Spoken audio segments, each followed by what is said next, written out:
Hello friends, welcome to ரின் சமையல். இன்றைக்கி நம்ம ரின் சமையல் சேனலில் ஒரு கப் அளவு பொட்டுக்கடலையை வச்சு குறைந்த செலவில் தீபாவளி ஸ்வீட் செய்யலாம். இந்த பொட்டுக்கடலை பர்ஃபி செய்கிறதுக்கு நேரமும் ரொம்ப குறைவாக தாங்க தேவைப்படும். அரை மணி நேரத்திலே இந்த பொட்டுக்கடலை பர்ஃபியை ஈவினிங் ஸ்நாக்குக்கு சட்டுன்னு செஞ்சிடலாம். ஈஸியான ஸ்வீட் ஸ்நாக் ரெசிபி. நெய் சேர்த்து செய்கிறனால இந்த பர்ஃபி சாப்பிட்றதுக்கு ரொம்பவே டேஸ்டாக இருக்கும். வாயில் வச்சோனையுமே கரைஞ்சிரும், அந்த அளவுக்கு சாஃப்டாக டேஸ்டாக இருக்கும். ரின் சமையல் சேனலை சப்ஸ்கிரைப் பண்ணிக்கோங்க. பக்கத்தில் இருக்க ஆளுன்ற வெள்ளைக்கான கிளிக் பண்ணி வச்சுக்கிட்டிங்கன்னா நான் போடுற வீடியோ உடனே உங்களுக்கு நோட்டிஃபிகேஷனில் வந்துடும். பொட்டுக்கடலை பர்ஃபி செய்கிறதுக்காக ஒரு கப் அளவு பொட்டுக்கடலை எடுத்திருக்கேன். நம்ம வீட்டில் இருக்க கிண்ணம் அல்லது டம்ளரில் பொட்டுக்கடலையை அளந்து எடுத்துக்கோங்க. எந்த கப்பில் அளந்து எடுக்கிறோமோ அதே கப்பில் மற்ற எல்லா பொருட்களையும் அளந்து எடுத்துக்கோங்க. மிக்ஸி ஜாரில் சேர்த்துட்டு நைஸான பவுடராக அரைச்சி எடுத்துக்கணும். பொட்டுக்கடலையில் லைட்டாக ஈரப்பதம் இருந்ததுன்னா கடாயில் சேர்த்துட்டு மீடியம் ஃப்ளேமில் வச்சு வறுத்துட்டு அதுக்கப்புறமா மிக்ஸி ஜாரில் சேர்த்து நைஸாக அரைச்சி எடுத்துக்கோங்க. அரைச்சா பொட்டுக்கடலை மாவை ஜல்லடையில் கொட்டி குருணைகள் இல்லாமல் சலிச்சு எடுத்துக்கணும்.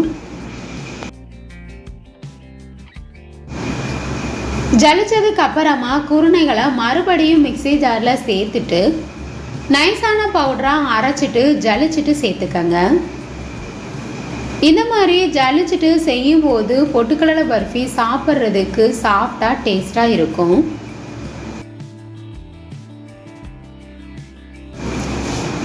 அரைச்சி வச்சிருக்க பொட்டுக்கடலை மாவை ஒரு பிளேட்டுக்கு மாற்றி வச்சிடலாம். இந்த மாதிரி நைஸாக அரைச்சி எடுத்துக்கணும்.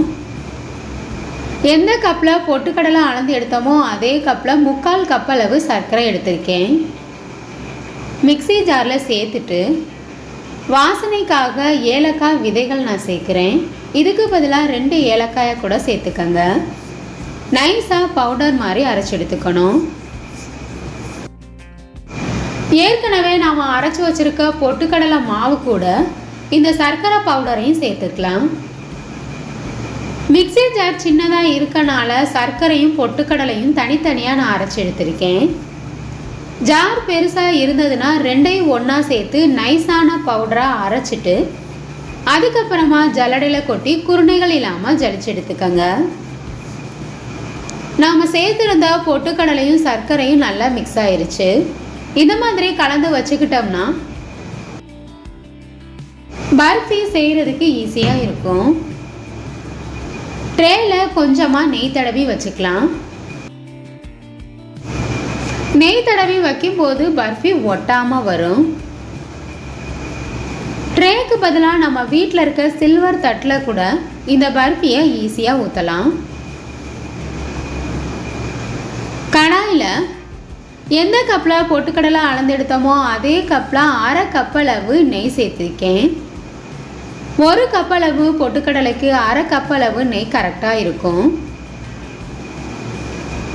நெய் நல்லா உருகுனதுக்கு அப்புறமா அரைச்சி வச்சிருக்க பொட்டுக்கடலை சர்க்கரை சேர்த்துடணும்.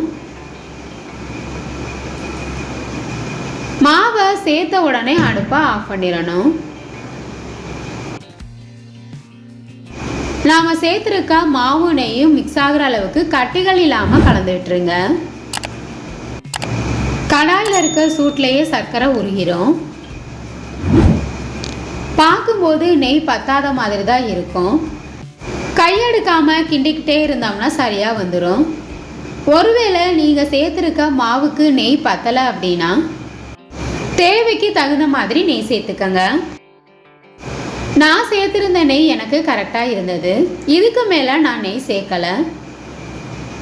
இந்த ஸ்வீட் ரெசிப்பியை நெய்யிலையும் செய்யலாம், அப்படி இல்லைன்னா நெய்யும் எண்ணெயும் கலந்து கூட இந்த பர்ஃபியை செய்யலாம். மாவை கிண்டிக்கிட்டே இருந்தோம்னா உருட்டு பதத்துக்கு வந்துடும். 1 கப் அளவு பொட்டுக்கடலைக்கு 3/4 கப் அளவு சர்க்கரை மீடியமான இனிப்பாக இருக்கும்.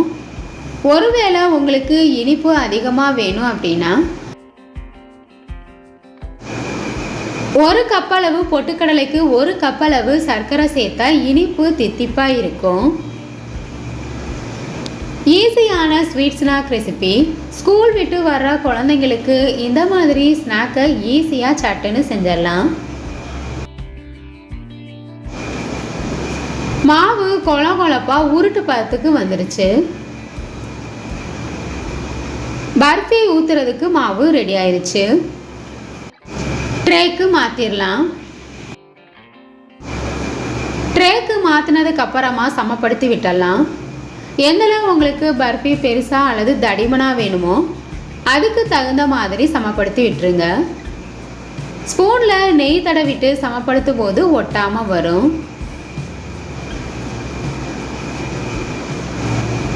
சமப்படுத்தினதுக்கு அப்புறமா நல்லா ஆற வச்சிடணும். ஆறுனதுக்கு அப்புறமா கட் பண்ணி எடுத்தோம்னா கட் பண்ணுறதுக்கு ஈஸியாக இருக்கும், ஒட்டாமலும் வரும். பர்ஃபியாக ஆற வச்சிடலாம். ஆறுனதுக்கு அப்புறமா நாம் சேர்த்துருந்த நெய் எல்லாத்தையுமே மாவு உறிஞ்சிரும். இந்த மாதிரி கையில் ஒட்டாமல் வந்ததுக்கு அப்புறமா கட் பண்ணிடலாம். பர்ஃபி எந்தளவுக்கு உங்களுக்கு பெருசாக வேணுமோ அதுக்கு தகுந்த மாதிரி கட் பண்ணி எடுத்துக்கோங்க. நான் கடைகளில் கிடைக்கிற மாதிரி சின்ன சின்ன பீஸாக தான் கட் பண்ணி எடுக்கிறேன்.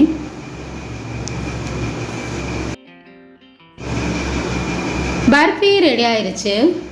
ஒரு கப் அளவு பொட்டுக்கடலையை வச்சு குறைந்த செலவில் தீபாவளிக்கு ஸ்வீட் ரெடி ஆயிடுச்சு. இந்த ஈஸியான பர்ஃபி உங்களுக்கு பிடிச்சிருந்ததுன்னா ரின் சமையல் சேனலை சப்ஸ்கிரைப் பண்ணிக்கோங்க ஃப்ரெண்ட்ஸ். ஸ்வீட் பர்ஃபி உங்களுக்கு பிடிச்சிருந்ததுன்னா மறக்காமல் ஒரு லைக் கொடுங்க ஃப்ரெண்ட்ஸ். கமெண்ட் பண்ணுங்கள், ஷேர் பண்ணுங்கள். பக்கத்தில் இருக்க ஆளுன்ற பெல் ஐகானை கிளிக் பண்ணி வச்சுக்கிட்டிங்கன்னா நான் போடுற வீடியோ உடனே உங்களுக்கு நோட்டிஃபிகேஷனில் வந்துடும். Thank you friends.